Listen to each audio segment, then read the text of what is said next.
Semangat, disiplin, jiwa korsa dan keterampilan adalah satu rangkaian yang tidak dapat dipisahkan bila kita hendak berbicara tentang satuan tempur. Upaya untuk mencatat, memahami, membaca catatan-catatan sejarah satuan adalah bagian penting dari pembinaan keempat dimensi tersebut, begitu yang diungkapkan Jenderal Prabowo Subianto. Mantan Danjen Kopassus yang kini telah menjadi Presiden Republik Indonesia ke-8 mengawali ulasannya tentang sosok dua prajurit KKO Marinir Usman dan Harun yang gugur saat menjalankan tugas negara di Singapura. Dalam buku, Kepemimpinan Militer, Catatan dari Pengalaman, yang ditulisnya sendiri, Prabowo mengatakan bagi prajurit marinir, perjuangan Usman dan Harun adalah landasan moral untuk setiap langkah perjuangan. Mereka adalah prajurit TNI, prajurit KKO sejati. Kata Prabowo, perjuangan mereka adalah referensi prajurit marinir dalam pengambilan keputusan. Sekarang nama mereka diabadikan menjadi nama jalan di depan markas Korps Marinir. Nama kapal Republik Indonesia, KRI Usman Harun 3, 5, 9 dan Bandar Udara Harun Thohir di Pulau Bawean, Gresik. Usman Janatin bin Haji Muhammad Ali lahir di Desa Jati Sabah, Purbalingga, Jawa Tengah tahun 1943, kata Prabowo. Usman lulus pendidikan pada tanggal 1 Juni tahun 1962. Ia mendapatkan pangkat prajurit KKO. Tugas pertama Usman yaitu mengikuti operasi Sadar di Irian Barat. Setelah itu, ia ikut serta dalam operasi Dwi Kora yang dikumandangkan oleh Presiden Soekarno. Sementara Harun Thohir bin Mandar lahir di Pulau Bawean, Gresik, Jawa Timur, juga pada tahun 1943. Sejak duduk di bangku sekolah pertama, ia sudah menjadi anak buah kapal dagang Singapura. Menurut Prabowo, keseharian Harun berada di pelabuhan membuatnya sangat hafal daratan dan jalur pelayaran Singapura. Berbekal pengalaman ini, menginjak dewasa ia masuk Angkatan Laut Indonesia.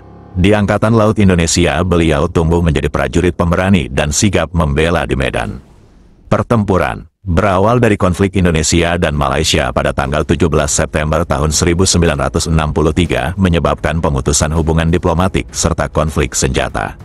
Di situasi ini Usman dan Harun menjadi sukarelawan di Sumbu, Riau untuk melakukan aksi ke Singapura, ujar Prabowo.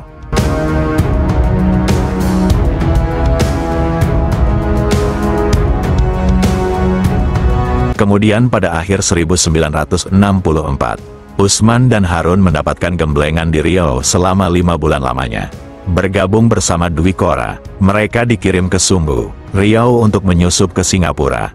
Dalam misi penyusupan mereka sangat ahli menyamar.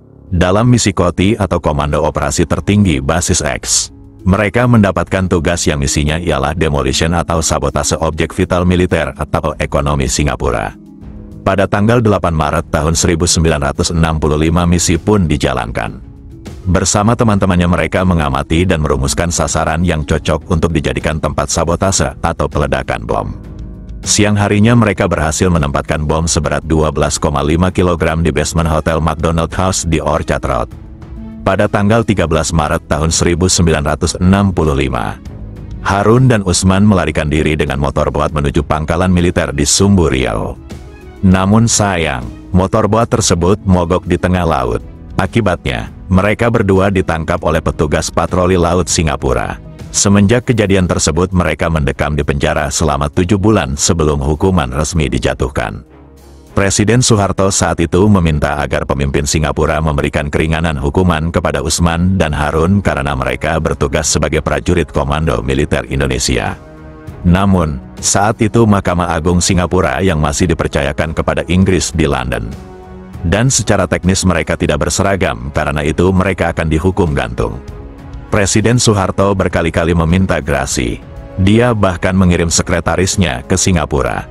Militer dan rakyat Indonesia sangat terluka oleh kurangnya rasa hormat pemerintah Singapura. Beberapa tahun kemudian ketika Lee Kuan Yew ingin bertemu dengan Presiden Soeharto di Jakarta, ia mendapat pesan bahwa Presiden Soeharto akan mengajak Perdana Menteri Singapura mengunjungi makam Usman dan makam Harun di Jakarta.